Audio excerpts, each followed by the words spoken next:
Hey everyone, Dylan with the HD perspective here. So just messing around in the garage, did an oil change on the van today, so thought I'd do a quick video for you. A couple of the newest tools that I got over the last little while, and go through them and say why I got them and stuff. So this here, it's a Streamlight flashlight. It takes 3 C batteries, but you'll see in the end there, it's got a regular LED in the middle, and then it's got 6 UV LEDs, so you can shine. You use it to find, it's pretty bright in the garage today, but use it to find leaks and stuff like that. Kenworth and Peterbilt's, well, there's the regular beam.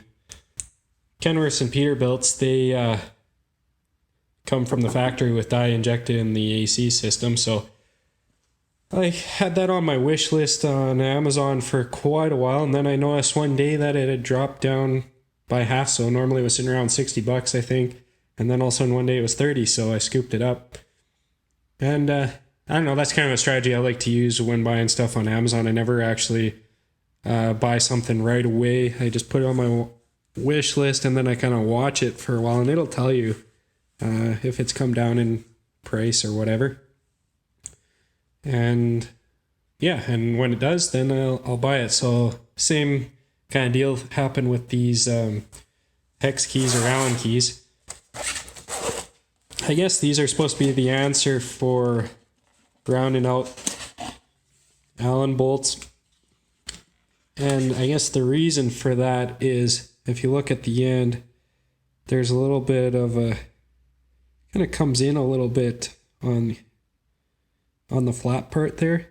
So I don't know how you'd say it, but the corner stays in the corner of the Allen bolt. And I wish I had one here to show you, but I just don't have one around. Anyways, I'll update you guys as I go along and I get a chance to try them out at work or whatever and see how they work.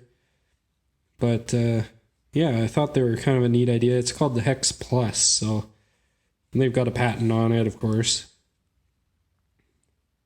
So it's a little different than your typical hex design, if I get the thing to focus. So I just got the metrics for now, and they come with ball end on the other end, so could be handy. And yeah, I plan on getting the standard ones eventually too, but that was kind of a cool set that I don't know, I thought would be useful. So last thing I got was this thermal imager. Now, I'd mentioned maybe 6 months ago or so that I kind of like that thermal imager on the Snap-on truck. It looked pretty cool, had some neat features. I guess, it's kind of got some baseline values so you can determine whether something's running too hot or not. I'm not sure exactly how it works. I haven't had a chance to really try it. But the thing that held me back on it was the price, $1,200 Canadian. So I mentioned to my wife a few times that I'd kind of like one, but couldn't really justify the price. And so for Christmas, she bought me this one. And actually, I'm not 100% sure, but the Snap-on one is made by FLIR, as far as I know. And so she found this one on sale at Canadian Tire, and it was, I guess, $350. So she bought it for me for Christmas. She did a lot of research into it, and so far, just playing around with it, I've been pretty impressed. So I actually have to hand it to my wife for getting this for me. It's kind of funny. She's always complained that it was cold in the bedrooms in her house. And being the typical male that I am, I was, don't worry about it. It's fine. It's fine. Whatever. So she had a little bit of an ulterior motive, I think, in picking this up for me. She knew that I would go around and play with it in the house. And sure enough, I found a big hole in the insulation in the attic for the bedrooms. And so I climbed up in the attic, and sure enough, insulation was missing, so off I went to go buy a bag of insulation, that blow-in stuff, and I just kind of spread it around by hand. It actually made quite a bit of difference, as you'll see in the pictures. So kind of funny anyways, but I guess it's a win-win situation. She gets her house warmed up, and I get a new toy. So can't go wrong with that. Has a range of, I think it's minus 30 degrees Celsius to 350 degrees Celsius. But here you can see my heater. And it actually puts out quite a bit of heat. I didn't realize it got that hot. So I've been messing around with it a bit in the garage. And, as I was doing my oil change, I just let my van warm up and kind of was looking around the engine bay. You can see all the coolant hoses, and you can see the temperature difference between the thermostat, or the one going in and the one coming out. So that was kind of neat to see that the thermostat was functioning properly. And kind of got it down, and you could see with the exhaust manifold, you could see even heat across, so you know that all the engines or all the cylinders on that cylinder head are functioning properly. And I even turned on the heated seats and the heater and that, and you could see all the elements in the seat.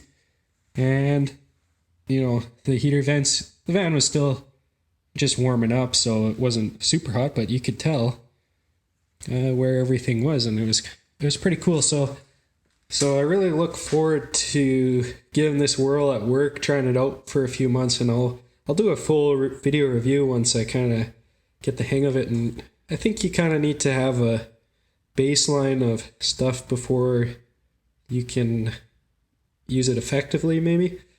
A few different features on it. You can change to like a monochrome or different colors and stuff. Just to help you, maybe if you can't see that well or whatever. Maybe with the monochrome, I've noticed sometimes there's a little more definition to the picture, depending on what you're looking at. Change it to Celsius, Fahrenheit. Yeah. It has an SD card in it, so you can take pictures and save them to the SD card, and you can either transfer it to your computer via the SD card, or it's got a micro USB port as well. And this is just the amount of time that it'll stay on for. It turns off automatically. I got it set for 5 minutes, so. Or you can just have it so it'll stay on until you turn it off. It's got like a lithium-ion battery in it, so it's built in. Gotta charge it, and then there's the SD. So, yeah, you can look at different pictures. I guess that's right when I started the heater up, and then this was after it warmed up. LED, or I guess that's a CFL bulb versus an LED. That's the heated seats. I'll post these pictures up. Anyways, I thought it was it was a cool gift, and I'm definitely going to be using that quite a bit. And I bought this little Pelican case for it to fit in. The model number on this thing, I don't know. Oh, TG165, if you're interested. And then I bought this Pelican case 1120. Now, it's pretty tight fitting in there, but it does fit. So you can just punch out it has these little cubes, so you can punch them out and make it kind of custom fit your item, whatever you want in there. And it's a waterproof case, so yeah, I thought it looks like it's fairly heavy duty.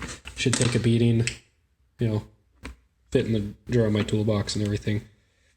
And then I got my charger and everything for it, so keep it all in one spot so I don't lose anything. Anyways, yeah, I'll keep you posted with how I like it, and I'll come up with a full video review in the future at some point here. And maybe for these Allen keys too, I'll let you know how I like them. Haven't had a chance really to try them out yet, but they look pretty sweet. So, that's it for today. Hope you liked the video. Don't forget to like, comment, share, and subscribe, and we'll talk to you in the next one.